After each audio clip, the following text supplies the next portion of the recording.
Bienvenidos a Punto Edu, un programa de educación que hacemos en sentido constructivo. Nuestra idea siempre es mostrar a aquellas personas que están haciendo cosas valiosas en la educación. Época de crisis, por supuesto, pero también de producción de nuevos conocimientos y nuevas maneras de trabajar en educación.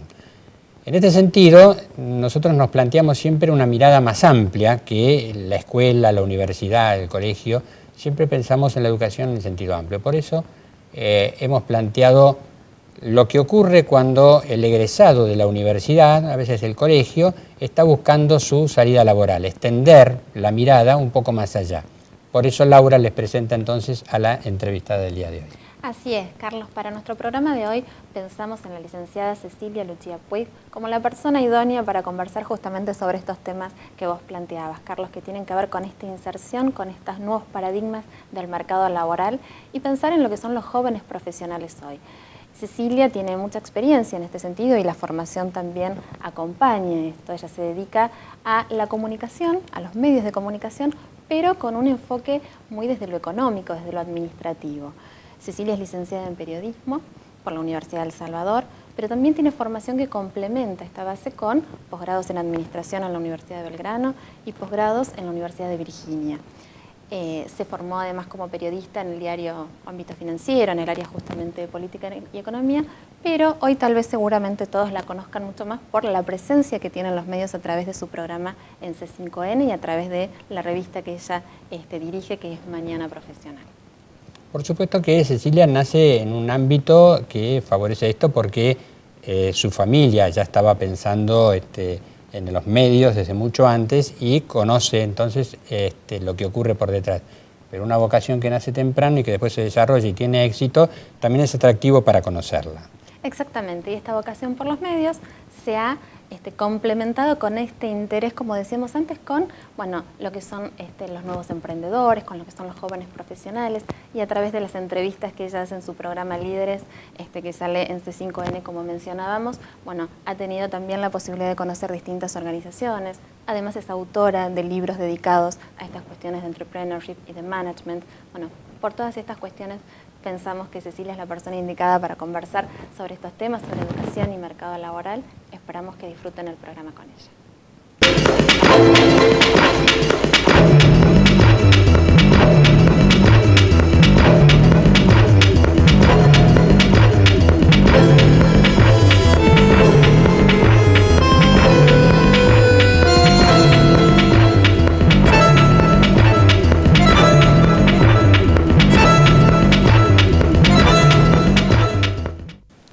Cecilia, muchas gracias por venir.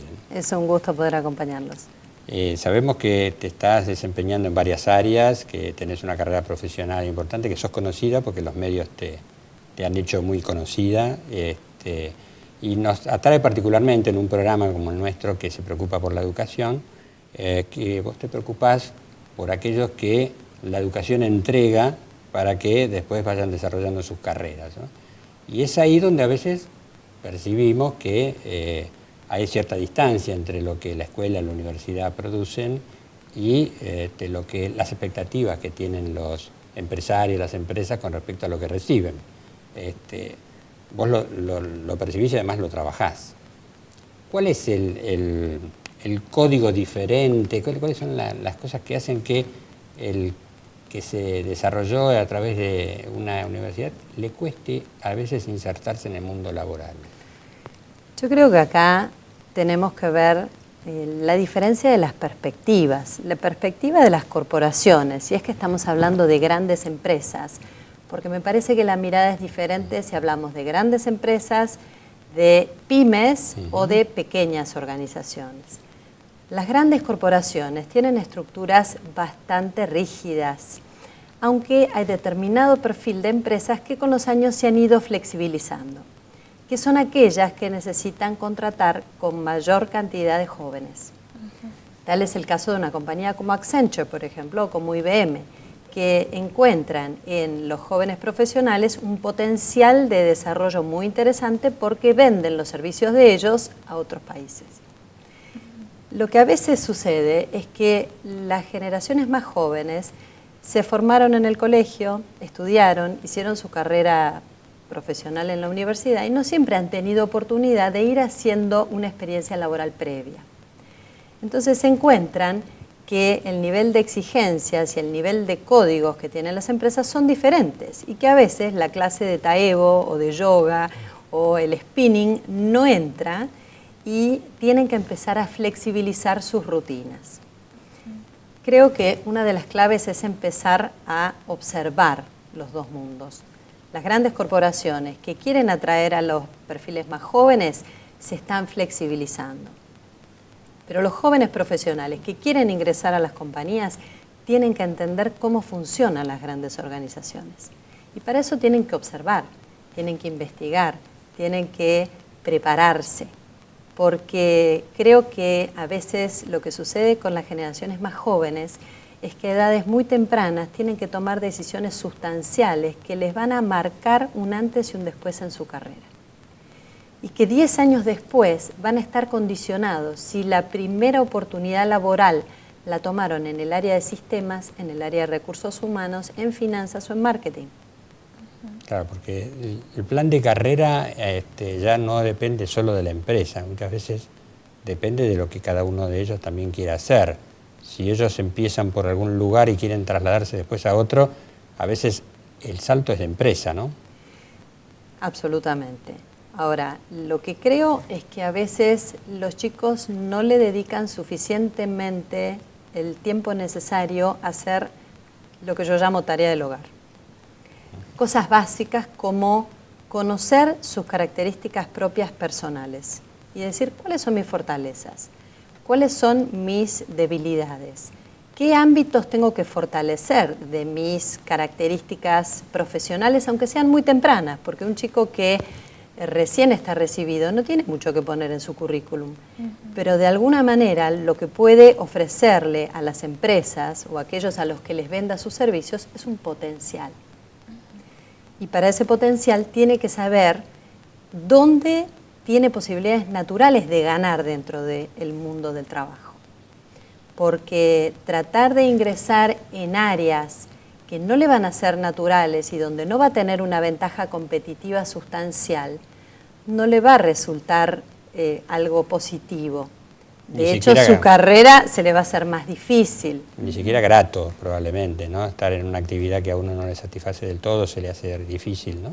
Absolutamente. Por eso creo que es muy importante saber, primero, el conocerse, dedicar cierto tiempo a conocer qué características propias tiene cada uno y también a observar qué perfil de empresas toman a qué características de profesionales, como para encontrar un matching que sea complementario y donde de alguna manera el ingreso, que de por sí es un estrés, fluya de la mejor manera. Pautas que sin duda son básicas en el momento de asesorar a alguien en el proceso de búsqueda de trabajo, ¿no? Esto de conocerse a uno mismo, pero también conocer la organización en la que uno está interesado en trabajar o en la que quiere formar parte. Esto de, bueno, a través de las páginas web o a través mismo de otras personas que estén trabajando en la compañía, bueno, buscar información de cómo son los planes de carrera, digamos, los objetivos de la institución, el clima o la cultura institucional. Y en las que tienen puntualmente programas de jóvenes profesionales que vos antes mencionabas.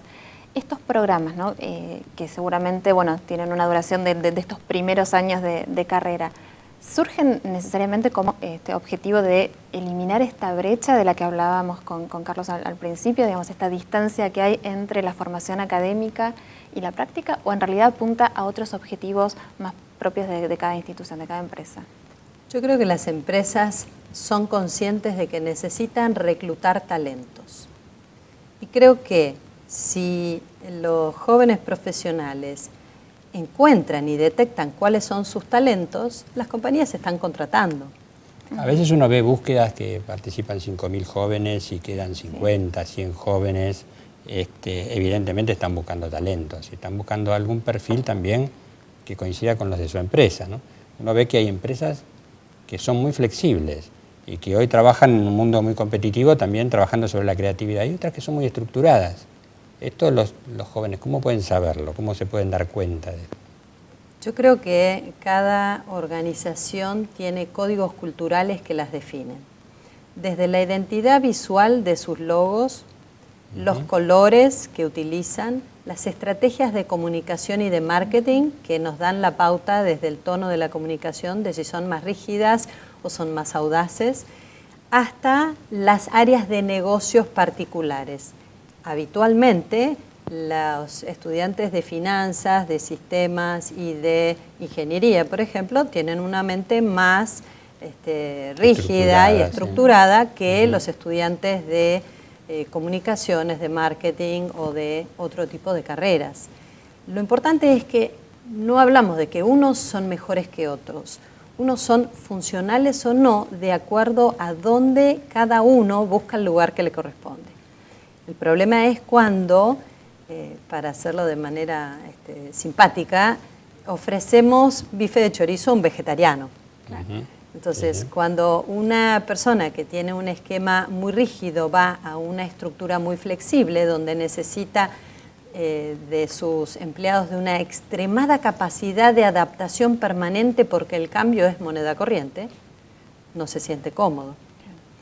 Entonces, el desafío no solo es encontrar una primera buena oportunidad, sino después, una vez que uno toma esa oportunidad, es poder sostenerla y capitalizar de ella como una mejor experiencia.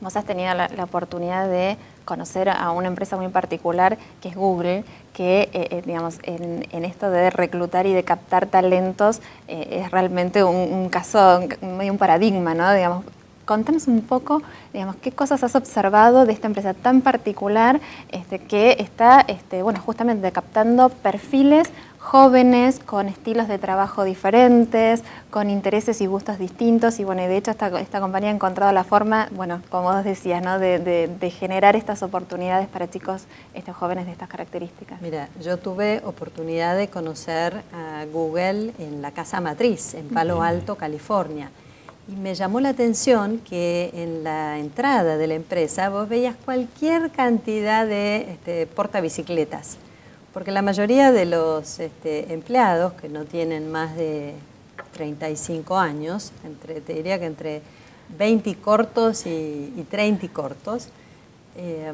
van en bicicleta y le dan un espacio muy importante a los espacios verdes. Y tenés lugares que prácticamente parecen playgrounds, lugares para chicos. Por ejemplo, al lugar del almuerzo, se les da unas opciones de comida impresionantes y tenían unas salas de comedores con una variedad sorprendente realmente para lo que es un comedor de una empresa.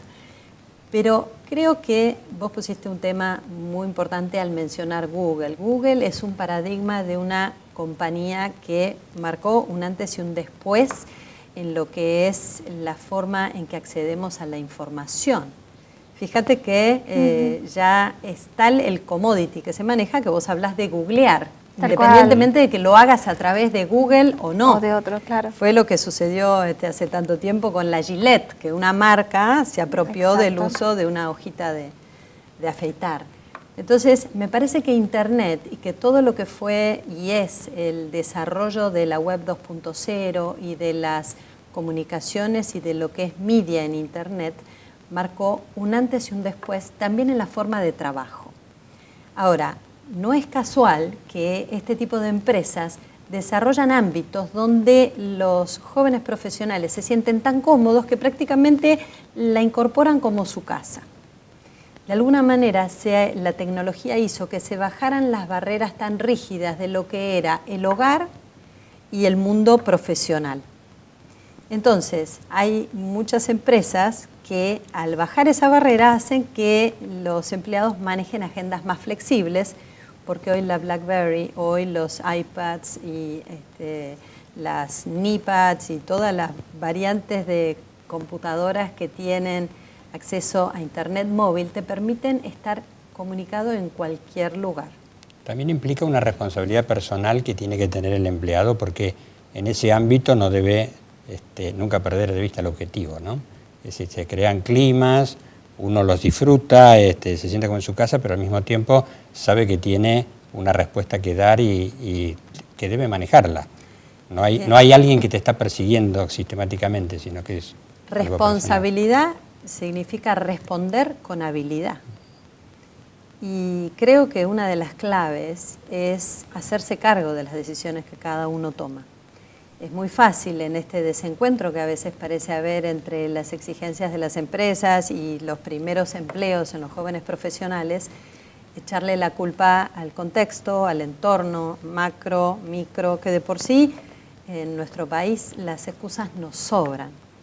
El desafío es ponerle un coto, un parate a estas excusas, y es tener una actitud proactiva, a partir, como decíamos, de conocer las fortalezas de cada uno, de identificar en qué áreas las empresas se están expandiendo y están contratando, y donde yo como profesional tengo mejores posibilidades de desarrollarme.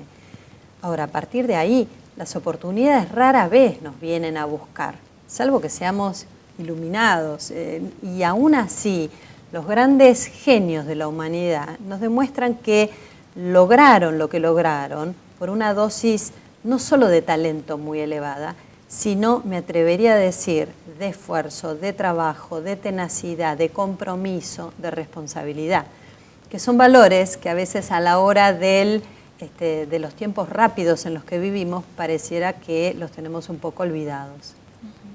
Cecilia, vamos a seguir conversando contigo en esta entrevista, pero primero vamos a invitar a la gente que nos está viendo en sus casas y a vos también a compartir un segmento que habitualmente presentamos en nuestro programa, que generalmente busca proporcionar estrategias para docentes y herramientas para trabajar en el aula.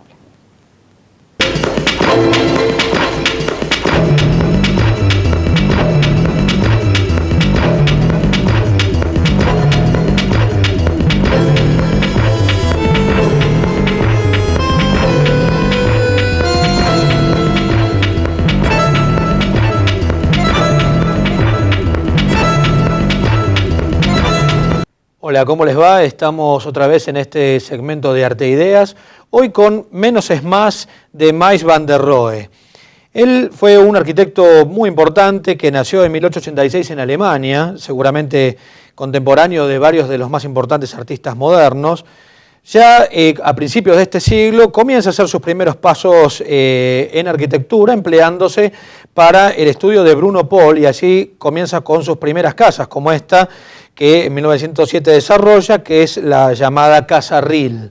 Todavía no vemos al Mies que conocemos de mucho tiempo después, quizás el que hizo esta construcción de vidrio. Él desarrolló un estilo arquitectónico que se basaba en las últimas técnicas a nivel de lo que es el uso de la tecnología en arquitectura, y comienza a realizar diseños innovadores con exclusivamente acero y vidrio. Más tarde lo sorprende la Primera Guerra Mundial y es enviado a Rumania, con lo cual se separa de su familia y queda interrumpida su carrera, pero esto no lo frena. Y más tarde se suma al November Gruppe junto con Van Doesburg y Lissitzky, donde con pensamientos de vanguardia dentro de lo que es el diseño y la arquitectura, ya empieza a instalar unos nuevos conceptos. Lo que podemos ver es el pabellón alemán de la Expo Barcelona de 1929, donde él resume un poco todas sus ideas. No solo arquitectura, sino también el diseño industrial fueron sus temas. Aquí podemos ver la silla Barcelona, que fue uno de los muebles que él, justamente con su misma teoría aplicada, diseña y que aún hoy se pueden encontrar en diferentes lugares.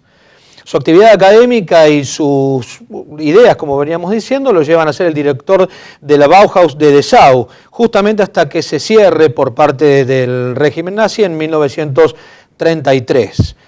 Digamos que el devenir de los hechos lo llevó a tratar de seguir desarrollando sus ideas en Chicago y lo nombraron director del Illinois Technology Institute de esa misma ciudad, donde aquí podemos ver también uno de sus edificios. Por supuesto que la Casa Farnsworth de Illinois es una de sus obras más importantes, y fíjense cómo ahí podemos reconocer esas líneas ortogonales, esa simplicidad absoluta donde seguramente a muchos nos gustaría vivir.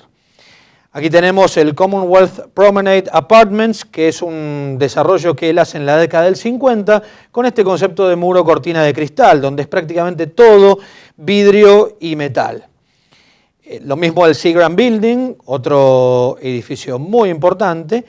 Y bueno, en 1969 muere en Chicago, dejándonos dos frases muy importantes. El famoso menos es más, tratar de conseguir la máxima simplicidad, pero con muchísimo esfuerzo, y Dios está en los detalles, que pareciera que en la arquitectura, cuando se manejan los mismos conceptos, seguramente en los detalles está la diferencia.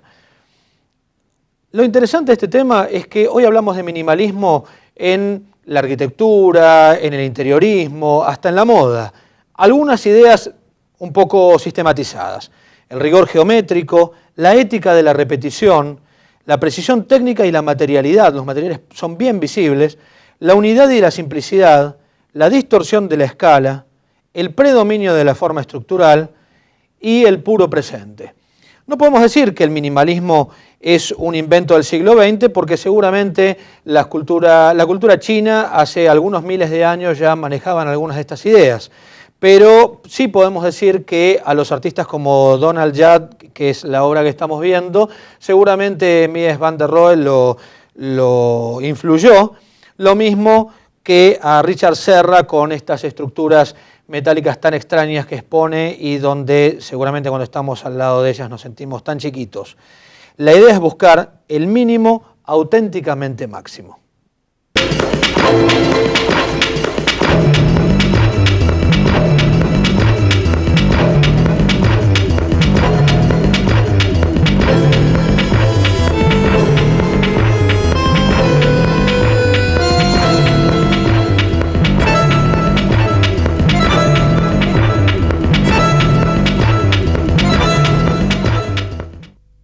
Dicen que el rostro es el reflejo del alma. Un alma llena de vida. Que lo cumpla feliz, que lo cumpla feliz, que lo cumpla Martín, que lo cumpla feliz. Hagamos felices a nuestros abuelos. Hogar Marín, Hermanitas de los Pobres, San Isidro, Argentina.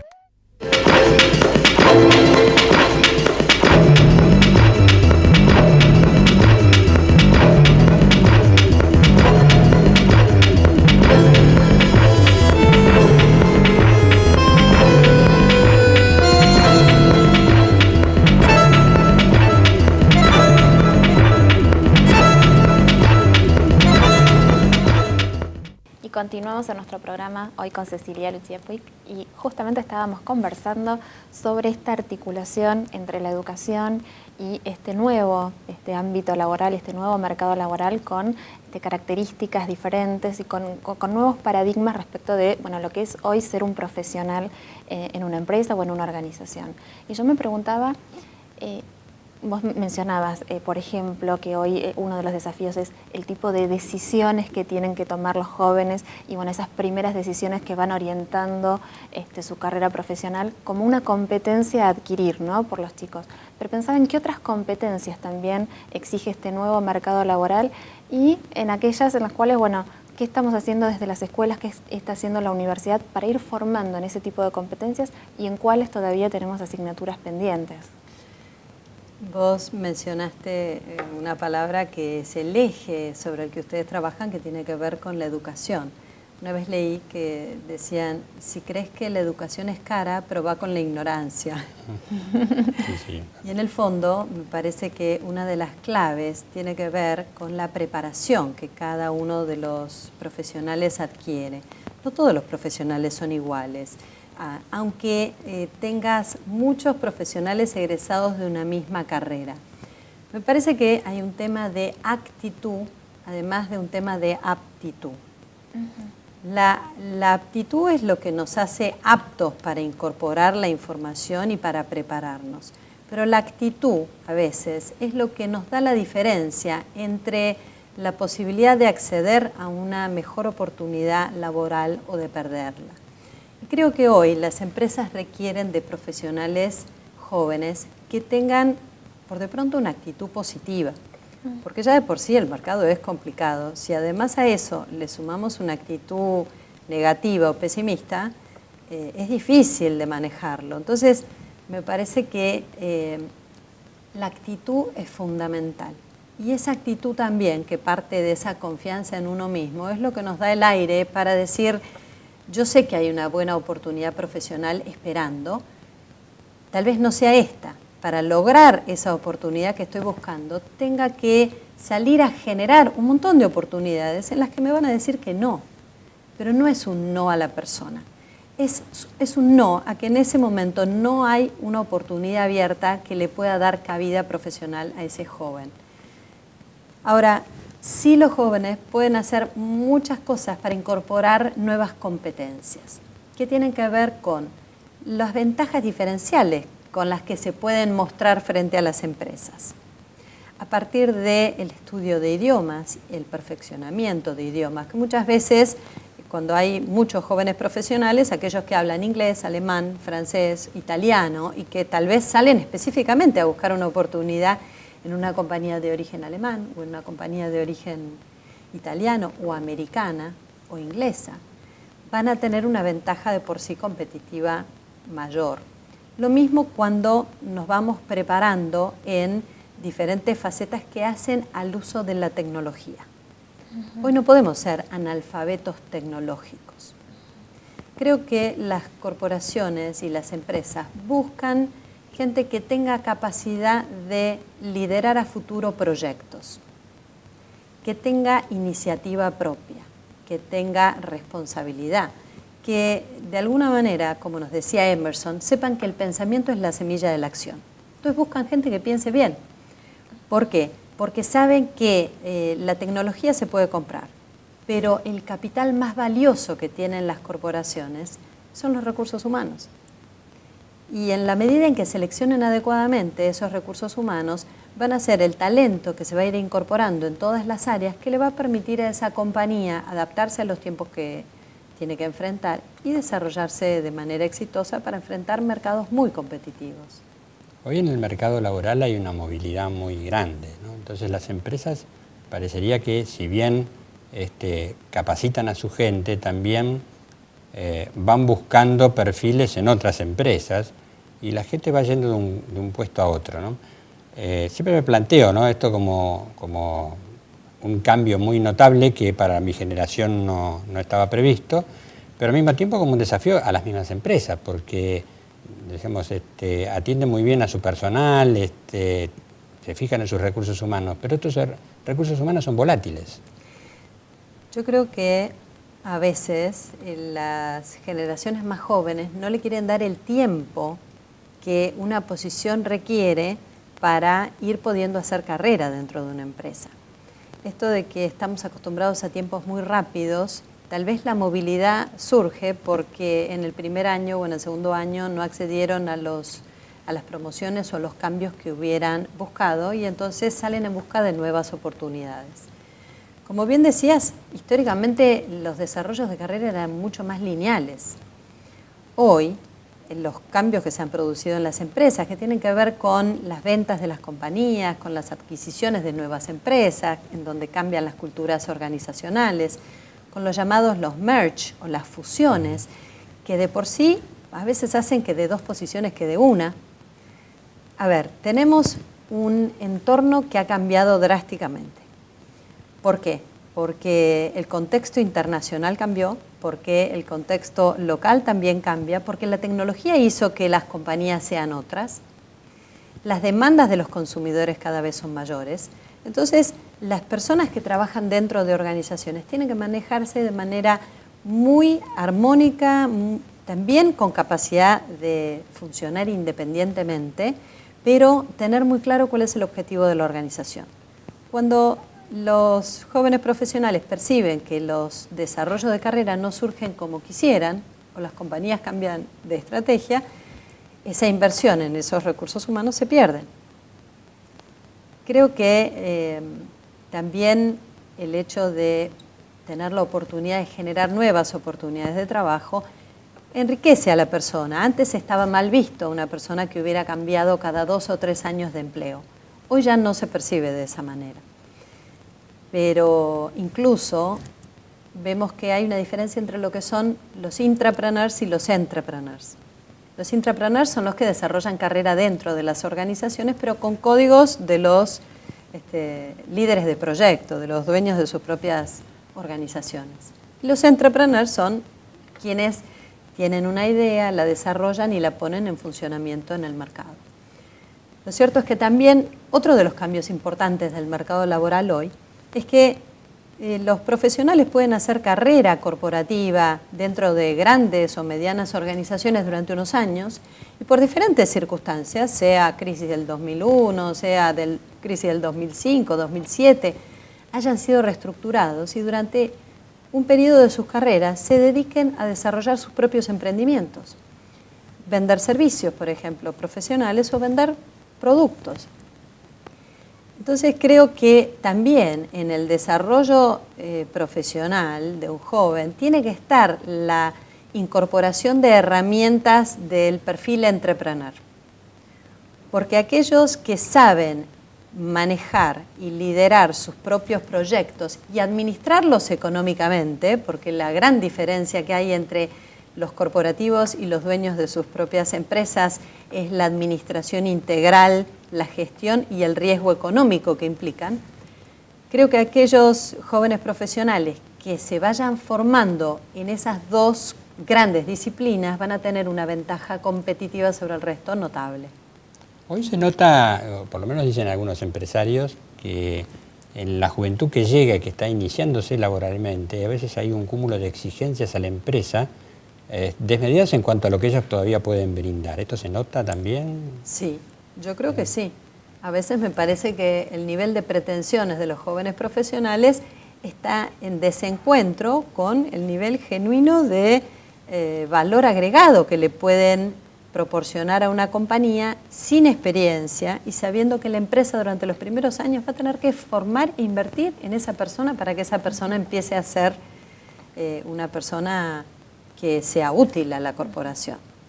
Entonces me parece que a veces también tener expectativas más realistas de mercado y tener en cuenta que los primeros años son clave a la hora de formar un buen o adquirir un buen aprendizaje, aún sacrificando un poco de ingreso y un poco de libertad física, me parece que es importante.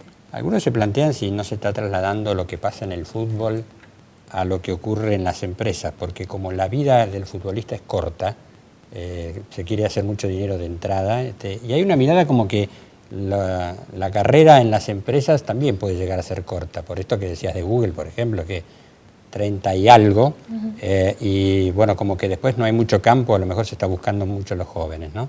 ¿Hay una mirada también de este tipo?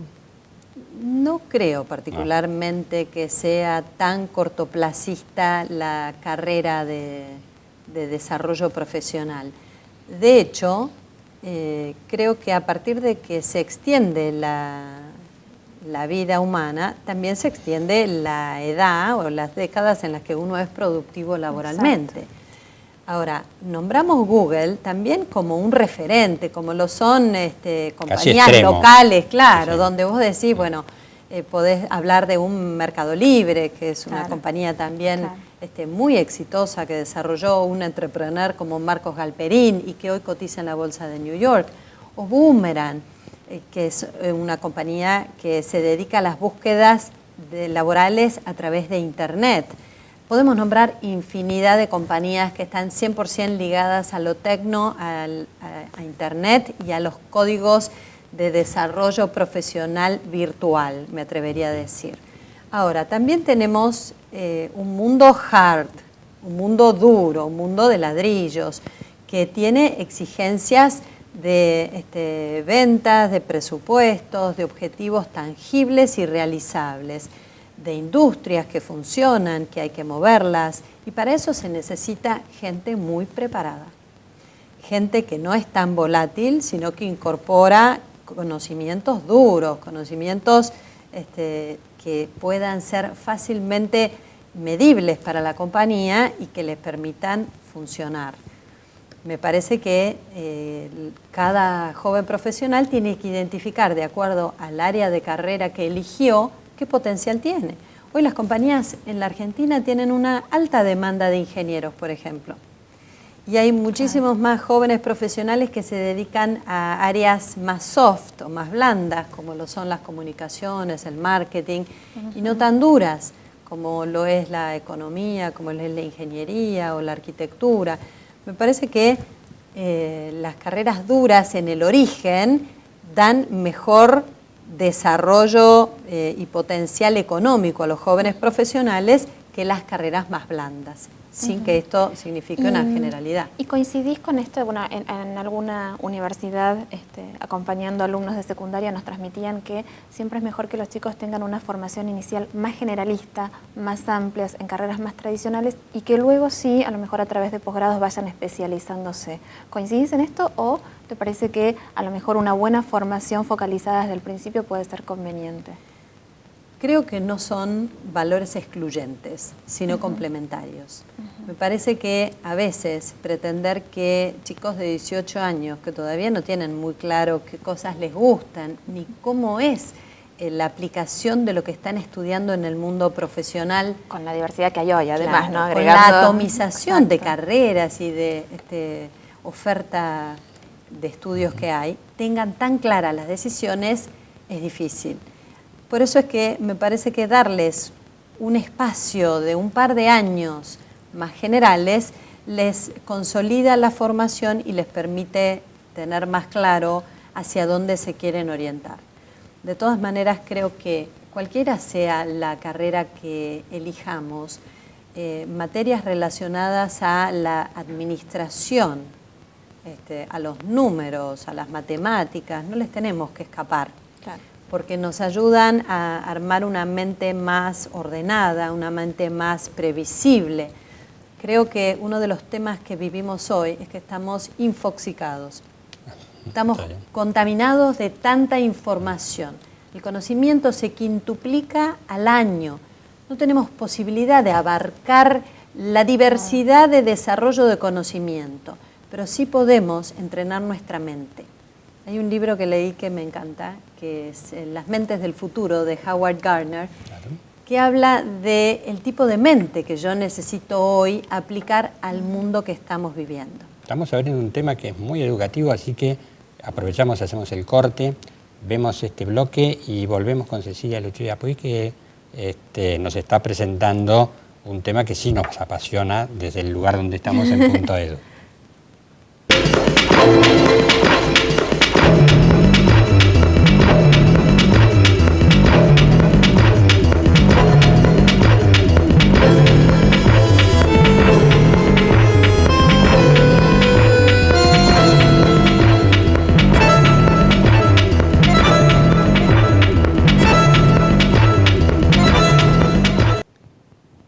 En este bloque que queremos dedicar a aquellas personas que se están acercando al trabajo en la educación o que están haciendo sus primeros pasos, pero que puede ser útil para todos, nos encontramos una vez más con Mariana Burcio. ¿Qué tal? ¿Cómo están? Buenas tardes. Muy bien, Mariana, y bueno, estábamos hablando un poco antes acerca del tema de hoy. En esta época en que se dice preparar a los alumnos en competencias, Exacto. en prepararlos para la vida, no solamente en conocimientos, sino en ciertas habilidades que después se ponen en práctica. Bueno, vos planteabas el tema de la resolución de problemas. Exacto. La resolución de problemas como una estrategia, como vos mencionabas anteriormente, para formar competencias. Habíamos hablado, ¿te acordás de lo importante que era generar un contexto cuando hacíamos actividades? Siempre buscando la participación de los alumnos, motivarlos a la participación, al trabajo cooperativo, y creemos que la resolución de problemas es muy interesante, o sea, es definir y presentar un problema a los alumnos en los cuales ellos tienen que buscar una solución. Generalmente se trabaja en grupos, es el docente quien elige, probablemente asociado a los contenidos o, como decíamos antes, a las habilidades que quiera formar, presenta una situación, establece y utiliza también el conocimiento previo para ir formando en esto y que los alumnos puedan trabajar sobre este problema que es presentado. Algunos lo confunden a veces con la resolución de ejercicios. Claro, que no es lo mismo, porque tiene un planteo mucho más amplio, tienen que poner en juego varias estrategias, el problema tiene que estar definido y contextualizado, a veces el ejercicio puede ser un ejercicio aislado, sin contexto, por ejemplo, y tiene que tener como una resolución inédita, o sea, el ejercicio muchas veces te trabaja sobre una ejercitación repetida y no sería la idea de la resolución del problema, ¿no? No siempre la respuesta será única. No, no será única e incluso a veces puede tener un proceso y llegar a una resolución o demasiado viable, o quizás encontrar que la resolución tiene que tener una alternativa de una manera que no fue la que pensaron al inicio del problema. Requiere cierta flexibilidad del docente, entonces. Requiere cierta flexibilidad. Lo que es importante es que el docente presente y después sea guía. Digamos que su participación no sea conductista, sino más bien como con flexibilidad, como os decía, como un acompañante, como un mediador. E incluso a veces es interesante combinar esta estrategia con otras, como por ejemplo con un juego de simulación. Entonces, en el cual los participantes o los miembros de ese equipo toman roles definidos y respetan esos roles, e incluso el docente puede tomar un rol y no tener el rol de docente, sino al plantear la situación, al hacer la simulación del juego, que el docente tome un rol definido. Por ejemplo, si fuera la resolución o un juego de simulación de una empresa, bueno, que el docente tome el rol del participante o de un rol específico de esa empresa simulada. O ser un miembro del directorio, que es el que va evaluando lo que se va haciendo. O quien pida que se hace un trabajo, o una encuesta, o una consultora externa, y es la persona que pide cierto trabajo entre los miembros del equipo. En las simulaciones siempre hay que hacer intervenciones, ya no es un problema, un caso a analizar, sino que pasan cosas. Pasan cosas, exacto. Y bueno, también es muy importante ahí el rol del docente. Por supuesto, al principio hay que acostumbrar a los alumnos a trabajar de esta manera. Siempre al principio la guía va a tener que ser más cercana, después ellos a ir conociendo estas estrategias podrán trabajar más autónomamente. Claro, en una simulación el escenario se va modificando constantemente a partir de intervenciones, y sobre esto entonces hay veces que incluso los pasos a seguir no están redactados. No están redactados, sino que se van redactando sobre la marcha, porque pueden tomar quizás un rumbo. A veces esta estructura hay que manejarla, pero es como que el guión se fuera escribiendo, siempre tratando de que no se nos vaya de foco, pero se va escribiendo sobre el proceso del juego. De esa manera hay también cierta ductilidad que tienen que demostrar los alumnos. Exacto. ¿Cómo se puede trabajar esto para lograrlo en un plazo no demasiado largo? Primero hay que especificar bien, como yo te decía, hay que definir bien tanto lo que es un problema o un juego de simulación, plantear bien el escenario. Después, al principio, quizás va a haber que definir los roles, el docente va a ser quien defina los roles, e incluso después los alumnos lo van a poder ir, digamos, autoadjudicándose el rol, pero al principio lo mejor es que el docente, quizás con conocimiento previo a los alumnos, vaya dando los roles para que ellos después se vayan acostumbrando. Y los chicos, bueno, por supuesto los juegos cuando son más pequeños son más simplificados, y cuando los chicos son más mayores, los juegos van teniendo mayor complejidad y quizás su rol es distinto. Bueno, muchas gracias. No, gracias a ustedes. Continuamos con el programa.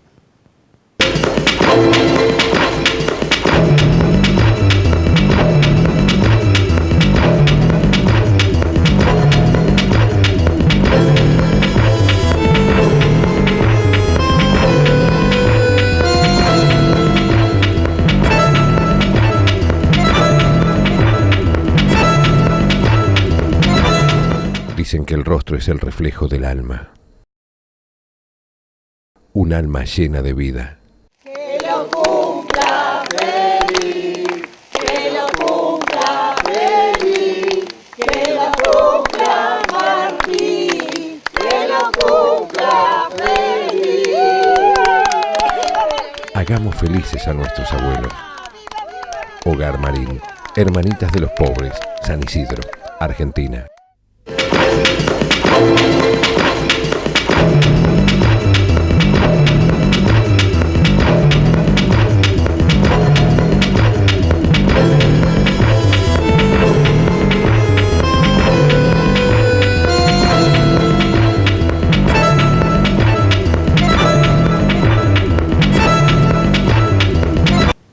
Continuamos en Punto Edu, hoy con la visita de Cecilia Lucía Puig.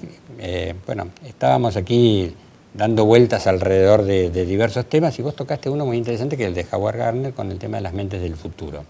¿Te parece aplicable que en la educación se pueda hacer algo a partir de esa idea? Por supuesto. Yo creo que es clave la mente y el pensamiento con el que encaramos los proyectos. Mira, Ralph Emerson tiene una frase que es genial, que es el pensamiento es la semilla de la acción. De alguna manera, lo que hacemos tiene que ver con la forma en que pensamos. Por eso si pensamos bien y si administramos y organizamos bien nuestros pensamientos, uno no tiene energía ilimitada, tiene energía limitada. Tiene que saber qué lugares elegir para canalizarla adecuadamente y de qué manera puede a lo largo de su carrera y de su vida ir incorporando historias, herramientas, viajes, conocimientos, gente, mentores, contactos que nos van a ir ayudando a formarnos, a aprender y de alguna manera a sacar nuestra mejor versión, lo mejor de nosotros mismos. Por tu programa pasaron los número 1 de las mayores empresas del país y bueno, has tenido oportunidad de conocer un poco más de ellos, los vas a ver en el lugar donde están trabajando. Y, bueno, este tema de las mentes diferentes, ¿te parece que esto ha influido en los logros que han tenido? ¿Ellos han desarrollado a partir de algo en común o cada uno tiene historias muy diferentes? Bueno, yo conduzco el programa Líderes en C5N hace 2 años. Les cuento que sale sábados 4 de la tarde, domingos a la medianoche para que me acompañen. Sí, son muchos los que te ven. Qué bueno. Sí, lo sabemos, sí. A veces uno dentro del canal tiene la sensación de que estás solo el ¿quiénes cameraman serán los ahí que adelante? nos estarán viendo? Sí. Pero me ha dado enormes satisfacciones porque creo que desarrollar reportajes en mentes muy talentosas y en personas que son hacedores natos muestra que el éxito pasa por la acción. Y que de alguna manera en todos los entrevistados, porque te diría que a lo largo de 2 años entrevisté más de 80 figuras destacadísimas en el ámbito nacional e internacional. Lo que puedo ver es que hay una relación muy directa entre el logro que ellos tienen y el esfuerzo que le han puesto. No hay resultados mágicos. Son todas personas muy talentosas, pero si hay un elemento común, tiene que ver con la perseverancia, con la capacidad de trabajo, con el respeto hacia sí mismos y hacia el equipo de trabajo que están con ellos, con el promover valores, con el trabajar sobre una cultura de organización y con esto de crear valor. Porque me parece que a veces uno a través de pequeñas cosas, no solo grandes proyectos, puede crear valor para los demás. Y esto es algo que se multiplica. Cecilia, vos hablabas de que a través de la experiencia y de las decisiones que uno toma y de las personas que conoce, uno va logrando y digamos, configurando esa mejor versión de sí mismo. ¿Vos crees que has logrado la mejor versión de vos misma a través de los años y con toda esta experiencia, a través del programa Líderes, a través de la revista de Mañana Profesional? Yo creo que la vida es una búsqueda y en ese sentido soy una eterna agradecida. Una agradecida porque he tenido una vocación muy temprana, desde los 5 años que quiero ser periodista. Lo has logrado muy pronto. Y desde los 17 que empecé a trabajar en una redacción, por lo menos llevándoles el café, porque era una oportunidad de estar cerca de lo que a mí me gustaba. Yo soy una persona muy apasionada, me encanta lo que hago y creo que no tengo una clara diferencia de cuándo estoy trabajando y cuándo no estoy trabajando, porque me gusta tanto lo que hago que lo llevo con una gran alegría, lo que me da un plus adicional en momentos de crisis, donde realmente las cosas se ponen difíciles. Estoy trabajando en lograr la mejor versión de mí misma y espero no terminar nunca, porque me parece que uno siempre sigue puliendo y sigue aprendiendo. Lo que más me apasiona de mi profesión es que no creo que haya otra profesión que te permita sentarte con figuras tan talentosas como las que yo tengo la suerte de entrevistar y darme el lujo de preguntarles sobre todos los ámbitos, sobre cómo hicieron para desarrollar sus carreras, sobre cuál es su mirada del momento, de la economía, de la actualidad, su visión de la industria, de la competencia, hasta sus gustos personales, porque me parece que mostrar que también las personas muy talentosas y brillantes tienen una vida personal, una vida familiar, tienen afectos, es muy importante. Bueno, y lo mismo que cabe para vos. Digamos, nosotros, cuando ella comenta si vos te llegaste a realizar de una manera plena, al mismo tiempo uno se plantea, bueno, ¿cómo es el desarrollo profesional? ¿No? Así como cómo fuiste creciendo en esta tarea, porque empezaste a los 17 años acompañando a los que lo hacían, pero ¿cómo creciste después? Mira, empecé muy chica, tuve la oportunidad, mi familia dirigía la editorial Esquiucolor, la fundó mi abuelo, trabajé en ámbito financiero, pero he publicado 4 libros, también sobre la base periodística, ¿no? Identificando quiénes tienen algo valioso para transmitirnos. Y la televisión para mí hoy es un lindísimo desafío. Disfruto de trabajar en C5N y de acompañarlos desde los noticieros, desde el programa Líderes y desde la revista Mañana Profesional, que de alguna manera me parece que nuestras obras hablan de quiénes somos y de cómo lo hacemos. Cecilia, mejor cierre imposible con esa frase. Te agradecemos enormemente que hayas participado de nuestro programa y nos hayas regalado este tiempo para compartir con vos esta entrevista. Muchísimas gracias por estar acá con nosotros. Gracias a ustedes por invitarme, ha sido un placer.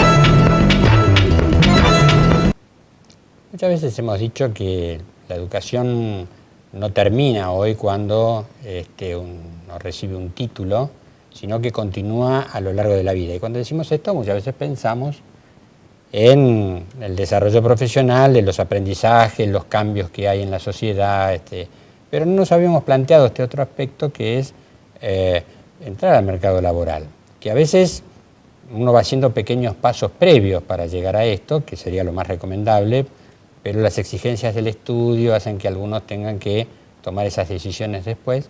Bueno, hemos recorrido aquí con Cecilia todo este tiempo que lleva a un joven insertarse en el mundo profesional de las empresas y las dificultades que puede encontrar allí. Sí, es cierto. Cecilia, planteaba estas nuevas condiciones o estas nuevas características que hoy tiene el mercado de trabajo y también las nuevas expectativas que los jóvenes tienen de lo que es trabajar hoy.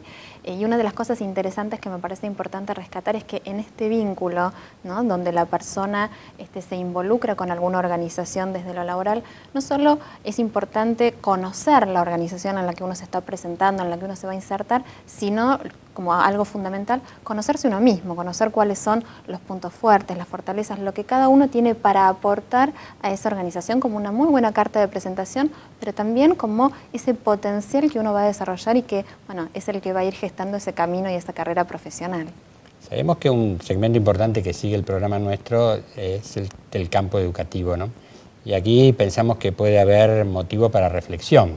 Qué cosas se pueden hacer en las escuelas, qué cosas se puede hacer en la misma universidad, preparando a nuestros jóvenes para este conocimiento de sí mismo, de sus posibilidades, para trabajar sobre su confianza, que sientan que tienen capacidades que las pueden desarrollar.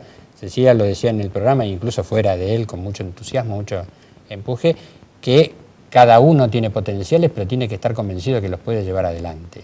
Sí, tal cual. Y ella verdaderamente en ese sentido ha sido un ejemplo y lo ha transmitido de esta manera en la entrevista de una persona que se va haciendo a sí misma, como ella decía en la última frase, como la mejor versión de sí misma, y donde muestra esta combinación de lo que es la formación académica que uno va adquiriendo, pero también como este aprendizaje para toda la vida uno lo va llevando a cabo, además por todas las experiencias, tanto profesionales como no. Digamos, ella también hablaba de esta dificultad de diferenciar entre lo laboral y lo no laboral.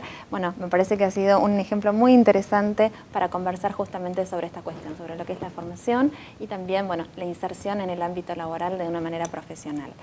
Esperamos que hayan disfrutado nuevamente este programa Punto Edu que hemos propuesto hoy para ustedes. Los esperamos a compartir nuevos programas. Gracias.